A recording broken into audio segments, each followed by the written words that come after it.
Meu nome é Maíra Zenum, eu sou socióloga e artista, multidisciplinar, transdisciplinar, depende do momento que eu estou escrevendo a minha mini bio.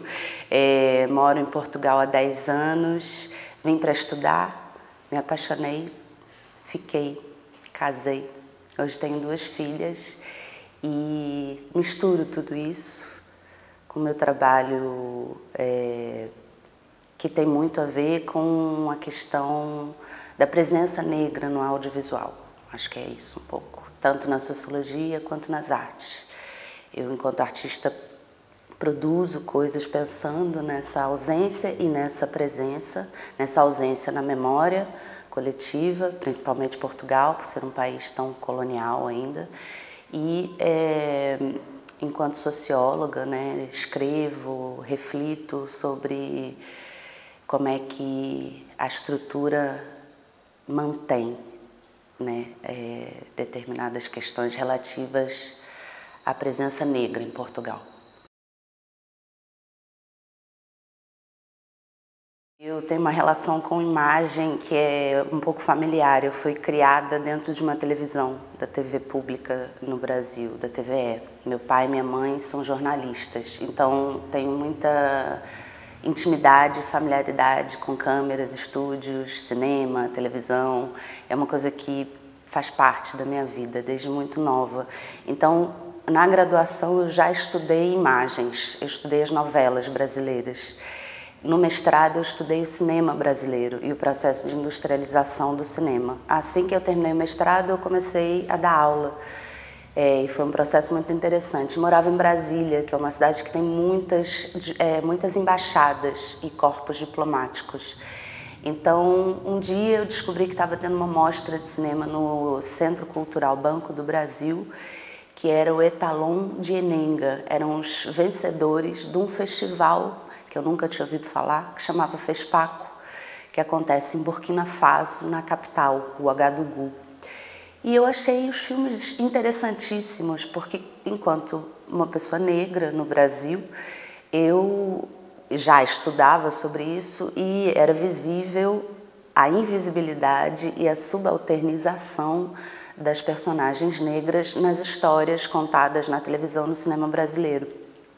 Então eu falei, nossa, existe um cinema negro em África, falando sobre o colonialismo, falando sobre heranças, político, bonito, esteticamente muito poético, e comecei a buscar informações e não achava, assim, ausência.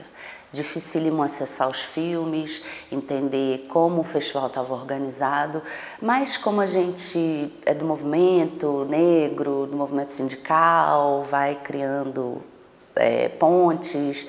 Eu encontrei Janaína Oliveira, que é uma pesquisadora da área da história, muito envolvida com uma pesquisa sobre o FESPACO, e resolvi fazer um doutorado sobre esse festival. E foi de fato uma boa, bonita e a nível pessoal, uma aventura revolucionária, assim, me transformou, porque me trouxe para a Europa para estar perto do continente africano, da África. Isso é muito doido. Eu vim do Brasil para cá, porque aqui era mais fácil ir para Ouagadougou, para Burkina Faso, do que do Brasil. O dinheiro, informações a respeito, enfim. E aí eu tive 2 vezes no Festival de Ouagadougou, em 2015 e 2017. E a minha tese foi escrita entre 2017 e 2019, foi quando eu defendi, no dia 1º de abril, que anos depois eu tive uma filha, no dia 1º de abril. E eu fiz uma escrevivência, eu fiz uma autoetnografia, digamos assim, de como foi sair do Brasil, vir para a Europa, ir para Burkina Faso e estar em Ouagadougou acompanhando esse festival em 2 edições. 2 edições muito particulares, porque na primeira o Blaise Compaoré, que estava há 27 anos no governo e tinha assassinado o Thomas Sankara, tinha acabado de ser deposto numa revolta popular do Balé Citoyen, e a cidade estava muito efervescente, assim, com essa possibilidade de se livrar daquele expurgo, daquele traste que subdesenvolveu, que empobreceu o país, né? O Blaise Compaoré é um criminoso, matou muita gente, enfim. Na segunda vez que eu fui, em 2017, eu já fui para outros momentos e outros espaços do festival, porque em 2015 eu tive muito no festival oficial, no FESPAC oficial, com as entidades políticas, com os grandes artistas africanos que estavam se apresentando no festival. É um festival de cinema africano, é o mais antigo e o maior festival de cinema africano no continente africano, né? Isso torna esse festival ímpar, muito particular. E ele surge assim que Burkina Faso alcança sua independência política da França. Então é um festival muito político. E o Blaise Compaoré conseguiu, apesar de ser de direita, de ser relacionado com a França durante toda a sua ditadura, ele soube manejar muito bem esse festival, que não enfraqueceu dentro do continente. Mas fora do continente ele é totalmente invisibilizado, assim, né, a sua importância. Estar no continente enquanto uma mulher negra e estar em Burkina Faso, particularmente, foi muito especial. Porque você descobre que, de fato, a negritude é uma construção social, né? E ela depende muito da relação que as pessoas têm com você. No continente africano, eu descobri que eu poderia ser do continente africano, mas nunca de Burkina Faso, porque sempre me perguntavam de onde eu era. Né? Eu não era de lá, sabiam que eu não era de lá. Eu podia ser de Cabo Verde, eu podia ser de Addis Abeba, qual é o país? Eu podia... costa oriental. Eu podia ser da costa oriental do continente africano, eu podia ser do Marrocos, eu podia ser de Cabo Verde, eu podia ser de Moçambique, mas do centro eu não podia ser. Eu não era negra o suficiente, ou africano o suficiente, talvez, né, assim, o corpo diz muito. Então, é uma viagem intelectual, é uma viagem física que eu fiz para construir a tese.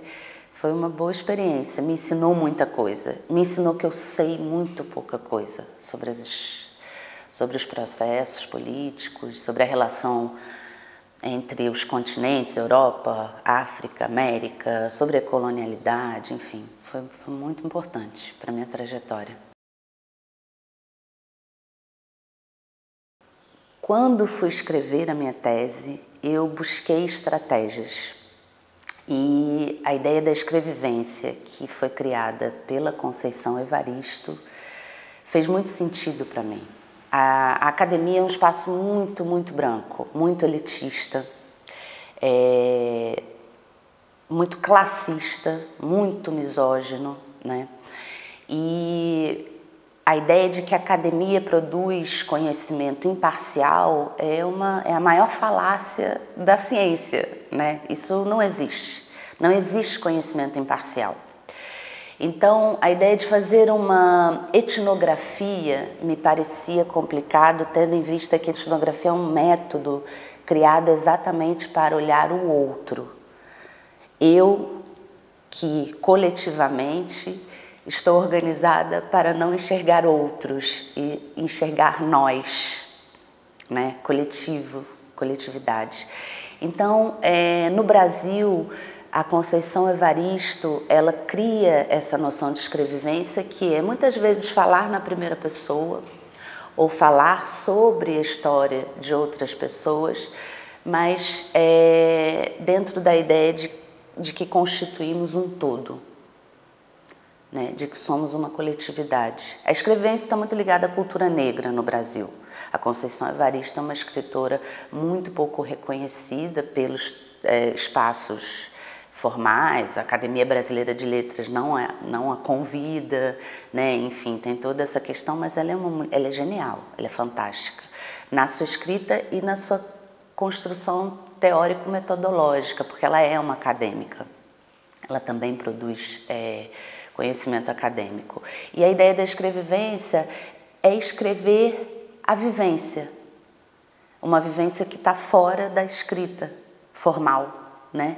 da academia, das bibliotecas, dos espaços brancos de conhecimento.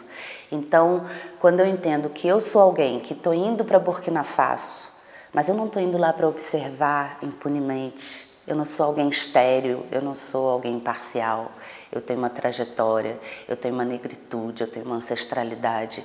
E isso tudo, se eu reconheço na minha escrita, ela fica mais honesta, minimamente mais honesta, né? É claro que sempre a escrita ela traz as ambiguidades de qualquer pessoa, né? Mas a ideia foi pegar esse conceito e trazer ele para as ciências sociais como uma ferramenta de escrita e metodológica para estar em relação com um objeto ou com um assunto em que você está estudando, está debruçada sobre.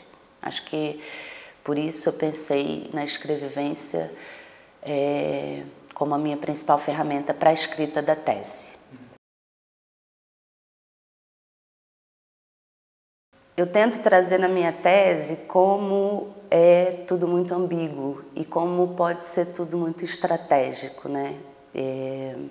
Quando a gente pensa num cinema que é decolonial, contracolonial, anticolonial, ou que vai contra o poder hegemônico, né? A branquitude, enfim, esse cinema ou ele ficará marginal e circulará em espaços marginais, ou ele precisa criar estratégias para furar as bolhas e os bloqueios do mercado. Então vou falar, por exemplo, de um cineasta que eu gosto muito e que o FESPACO gosta muito, porque é a única pessoa que recebeu 2 Étalons d'Or, que é o prêmio de ouro, o maior do festival, que é o Alain Gomis. Ele é franco-senegalês. Olha, se eu tiver errando a nacionalidade dele, ele vai me perdoar, porque ele é um cara super simpático e muito generoso. Já exibimos filme dele na Cova, no cinema, na Mostra de Cinema na Cova. O Alain Gomis, por exemplo, ele é um cara que ele sabe tirar os recursos da França, da metrópole, e levar para fazer o filme que ele quer no continente africano. Ele fez um filme no Congo, em Brazzaville, Félicité, que é um soco no estômago, assim, pensando como o colonialismo destruiu os países africanos, né? E as pessoas e a manutenção das elites, né? A nossa boa e velha luta de classes, ela nos revela como é que o sistema está organizado para a manutenção de um grande bolsão de pessoas absurdamente empobrecidas e uma elite muito, muito pequena e com muito, muito dinheiro. O Alain Gomis consegue falar sobre essas coisas trazendo dinheiro da França, que, numa forma de política de compensação, durante muito tempo teve uma agência de cinema para as ex-colônias. Isso é tema para outra tese, mas é uma questão muito interessante de como a gente subverte. É quase a pirataria digital, por exemplo, né? Você tem que ter estratégias. Se você quiser conquistar um público no cinema, tá numa sala de cinema exibindo seu filme, numa sala comercial de cinema, mas quer um filme, você entende que o seu filme é político, que é o seu tema, mesmo que ele fale da sua história pessoal, você vai ter que dançar entre esses poderes, né? Acho que o grande problema do cinema é quando a gente perde a nossa autoria para a produtora. O dinheiro está lá no continente europeu, está aqui no continente europeu, né? E você quer fazer um filme no continente africano. Como tirar esse dinheiro de lá e trazer para cá, pagar profissionais no continente africano, histórias do continente africano. O Flora Gomes, que é de Cabo Verde, que é da Guiné-Bissau, por exemplo, ele está com quase 80 anos, se não já com 80 anos, e ele se cansou dessa luta com as produtoras europeias, que tomam o filme dele e ele perde a autoria. Ele não pode nem dizer onde ele quer exibir os seus filmes, porque o filme passa a ser a ser produto de uma produtora, bem de uma produtora. E ele consegue subverter isso, mas fica cada vez mais empobrecido e com muita dificuldade de realizar o seu cinema. Então, assim, como fazer um cinema contracolonial, anticolonial, decolonial, dentro do mercado, vai ser muito difícil, mas não é impossível, porque é subverter, é pirataria, é estratégia de guerrilha, sabe a guerrilha do Vietnã, em que a galera não tinha armas, os Estados Unidos tinham muita arma e eles conseguiram ganhar aquela guerra, né? É um pouco isso, com as ferramentas que a gente tem, a gente vai fazendo um cinema potente. E aí a gente precisa trabalhar mais, né? A gente precisa correr mais para que as nossas histórias ganhem um mínimo de visibilidade.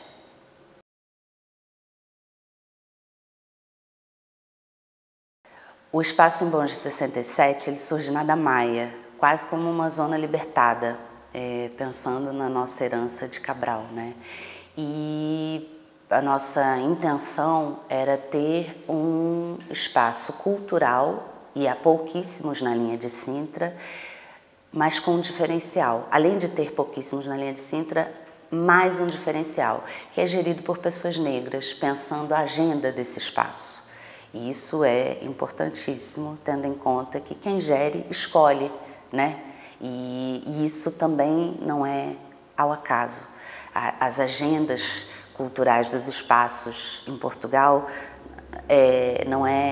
elas não são criadas aleatoriamente. Há uma questão política, há uma questão de classe, há uma questão de hegemonia, enfim, de linguagem, de dar acesso ou não a determinadas narrativas artísticas e intelectuais.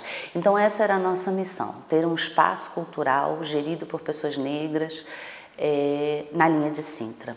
Lá na Damaia, o espaço fechou porque a gente está vivendo um momento absurdo de especulação imobiliária, né? Primeiro o aluguel aumentou, depois o espaço foi vendido, a gente foi expulso de lá, sem problemas assim, jurídicos, mas tivemos que sair.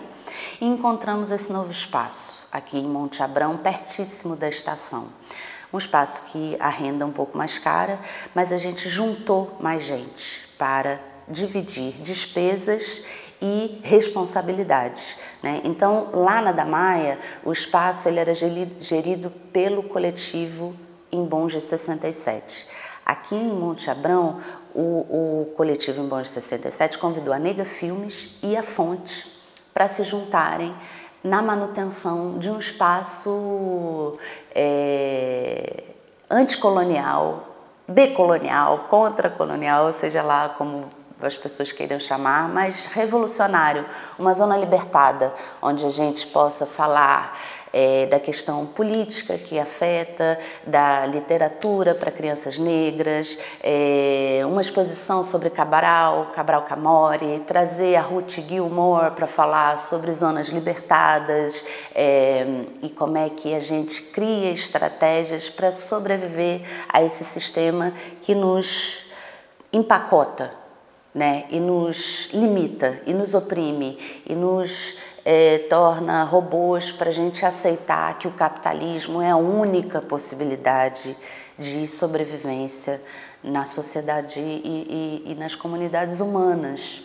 A gente vive um sistema que ele não é humano, ele não é natural, o capitalismo não é natural. E aqui a gente pode discutir isso. E esse espaço gerido por pessoas negras, mas aberto a qualquer pessoa curiosa, interessada em tirar as palas da vista e enxergar como é interessante ter uma sociedade plural, como é importante assumir a criatividade dessa sociedade plural, como é enriquecedor para um país, para um planeta, a inclusão, né? O respeito às culturas, à diversidade cultural, enfim, tudo isso a gente discute aqui e não é fácil, não é simples, são 3 coletivos gerindo esse espaço. Então, quando há gente, há conflito, mas o importante é que a gente está aqui para organizar, para se organizar, para organizar atividades que não acontecem na agenda cultural de Portugal, quiçá de outros países. A gente tem aqui no Espaço Embons de 67, ele acolhe uma atividade que é organizada e proposta pela Nega Filmes, que é o Cineclube da Linha de Sintra. E no Cineclube da Linha de Sintra, a gente trabalha com filmes marginais, com filmes periféricos, com filmes contra-hegemônicos, com cinema negro, com cinema feito por pessoas de várias nacionalidades, raças e etnias, mas que contam histórias que não encontram espaço na televisão, na mídia, no cinema comercial. O Cineclube da Linha de Sintra é uma atividade permanente do Espaço Embonge, mas a gente tem uma série de ciclo de conversas, lançamento de livro, a gente já lançou aqui o livro da Thelma Tevon, a gente já lançou aqui um livro meu, que é O Axante Está em Casa. A gente vai ter, a partir de outubro, uma sequência de conversas com escritores das diásporas africanas que moram em Portugal e que estão escrevendo, porque tem uma literatura negra aqui em Portugal que está efervescente, muito interessante. A gente tem uma parceria com a Biblioteca Negra, não sei se vocês conhecem, que está aqui criando um espaço para disponibilizar e para que as pessoas conheçam essa literatura que também está invisibilizada. Acompanhe a página, siga. A gente não tem muita grana, então nossa comunicação está muito restrita às mídias, às redes sociais e no boca a boca. E a gente cola uns cartazes, a gente se comunica, a gente fala com os vizinhos, a gente convida as senhoras de Monte Abrão para venderem seus salgados aqui, elas são super perseguidas ali, aqui é uma zona libertada. É isso, esse espaço que tenha longa vida, porque a gente tem muita coisa para fazer ainda.